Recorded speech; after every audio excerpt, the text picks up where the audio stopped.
So, why do you guys hate this movie again? Why is this movie given such crap by a lot of people? Because I don't get it. I think this is a really good movie, and a pretty good way to end your franchise. But before I start the review, I definitely do need to address the elephant in the room. As you guys know, only a few years back, Johnny Depp was going through some legal trouble with his ex, Amber Turd, and Disney decided to take her side over him, despite the fact that she was the one very clearly in the wrong and lying through her rear end.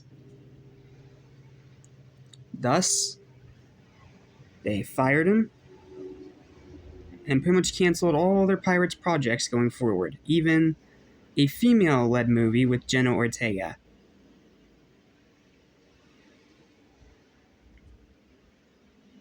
Which means that, yeah, that legal battle killed this series and pretty much killed Johnny Depp, any hope of Johnny Depp ever coming back to Disney.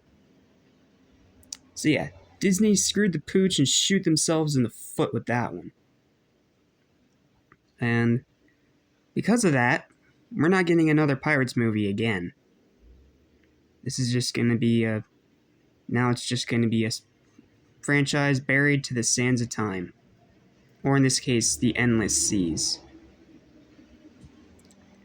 And that sucks, because I feel like they could have really made a strong new trilogy with this movie as their platform.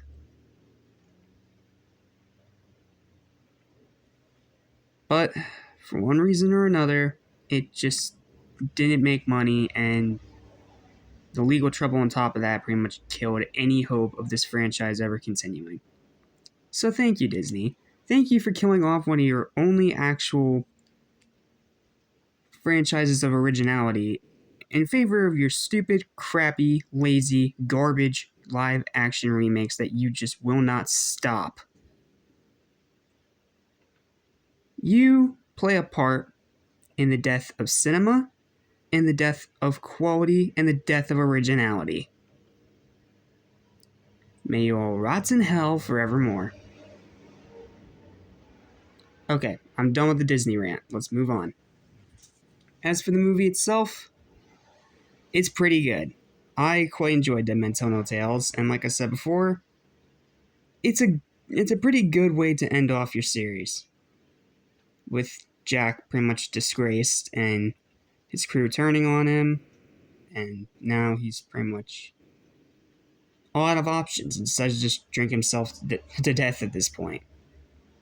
But Louis doesn't know that by selling off his compass, he ends up awakening the evil Salazar and his ghost army from the dead.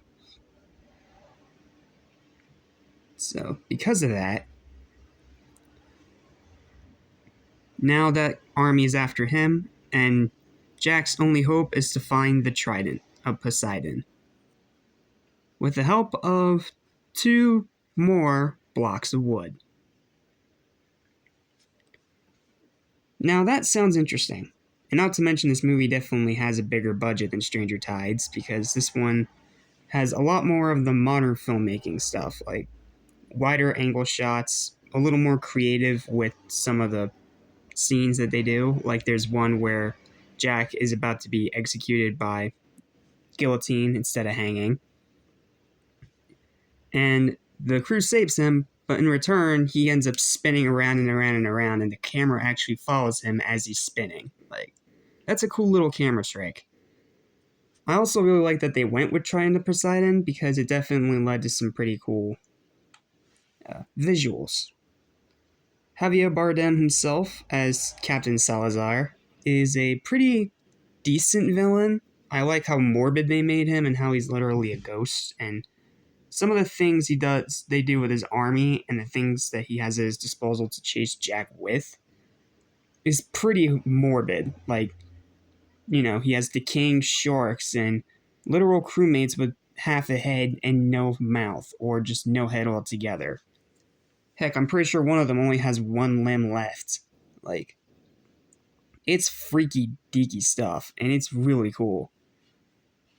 Also, this is one of those movies that tries to be like At World's End and go for the darker routes. But I think in this case, it works a lot better because A, it's not through wild force exposition, and B, I feel like the writing is a lot stronger. Now, granted, it's not amazing writing by any means. This is still Pirates of the Caribbean, and this is still live action Disney, and they very rarely ever give live action movies a good script anymore. But it's fine enough. It does its job, and there are still a good bit of funny moments. And once again, Jack Sparrow is still Jack Sparrow. And I feel like this is one of his best performances as the character because instead of being witty and trying to, chase down a treasure he already knows where it is, well, where to start or where to find it, instead he's kind of just robbing banks to get by and struggling to really,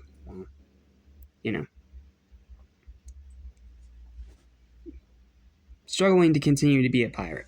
There you go. That's the sentence I was looking for. And I feel like this movie got a lot of unfair hate. That being said, though, it's not a great movie. There's still some problems. Like Barbossa. I like what they tried to do, but I don't know. It didn't feel 100% earned. And of course, we have two bigger blocks of wood than our previous blocks of wood. With Will's son and the girl that keeps getting called a witch just because she's an astronomer. Yeah, that ain't sexist at all. And they're both bland, they're both generic, and they're both not caring about.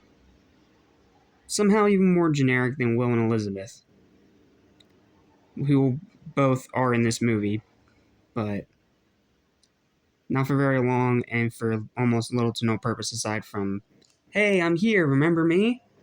Yeah, this movie has a little bit of nostalgia bait in there. It does have a few references to the other films, and it's not painful, but it's noticeable. I'll put it that way. Not painful, but noticeable. I also feel like they wasted a bit of an opportunity here to have, cameos from other characters. Like for example, imagine if maybe Salazar talked more about the Flying Dutchman, or what happened to Jack after he beat him, or how he's been maybe chasing Jack on all his adventures and he just didn't know it, or tracking him from this land of the dead that he got stuck in due to Jack's compass. You could have had so many unique possibilities with that, and you just kind of wasted it. And that's a shame, because I feel like they could have done a lot more with that. But again, with that being said, I think they still did what they could, and not to mention, this is Disney after all, and they love to rush out things and not at all, unless it's animation, and even then they're starting to slip. This was made at literally the tail end of the 2010s decade, and it kind of shows. This is Disney fully adapting into its new mentality of, let's make more remakes and less actual original stuff. And unfortunately, this movie's a testament to that, as it did horribly at the box office from what I heard. It's gotten hate from a lot of people, and people just like to pretend it don't exist. However, I think it deserves to be remembered. It's not an amazing film by any means. It's not the best of the series, absolutely not, but I still have a great time with this one, and compared to the painfully average On Stranger Tides, it was a much-needed step forward. But again, if Disney didn't decide to shoot themselves in the foot with that Depp turd trial, we probably could have possibly had a new Pirates movie. But nope, they screwed the pooch, and this is how the series ends. Not with a bang, but not with a whimper either. It's still pretty good, though. I do enjoy it, and I do really like the last act, as rushed as it is. Ha, rush, get it? Ha ha ha, yeah, I know, I'm not funny. Just deal with it. Final verdict for Pirates of the Caribbean Dead Men Tell No Tales is a 7 out of 10. This is a pretty good ending to a pretty good franchise. And like I said, if you can go no lower than okay with 5 films in your series, you've done something right. But I can't help but blame this one on Disney for some of their stupid buffoonery. Well, that's it. As I get you out of the sunlight. That concludes our tale and our story and our adventures with Captain Jack Sparrow. It's been fun, and I rewatch these movies pretty often, even on Stranger Tides, because I have fun with these movies. And not to mention, we need good pirate films. Like, we very rarely get good pirate games, but it's even more rare for good pirate movies. Let's be honest here. I mean, what other pirate movies can you name, aside from Pirates of the Caribbean, that are actually good? Pirates Band of Misfits, maybe? Even then, that movie's just okay. But, you know what? It's all in the past now. It's onward to further adventures. For Animation Station, we are getting back on the miraculous train, because we have a few more episodes to finish. And as for Cynical Saiyan 77, big day tomorrow. 3 albums and John Wick Chapter 4. That's what you had to look forward to. So, oh, I almost forgot. If you guys want to know my ranking of all these Pirates movies, there you go. That's my ranking of all 5 films, with 4 on the bottom and 1 still at the top. What can you say, man? Just can't beat the original. But that's going to do it for these reviews. Thank you guys for watching. Thank you for coming with me on this swashbuckling journey. And I'll see you around, mateys.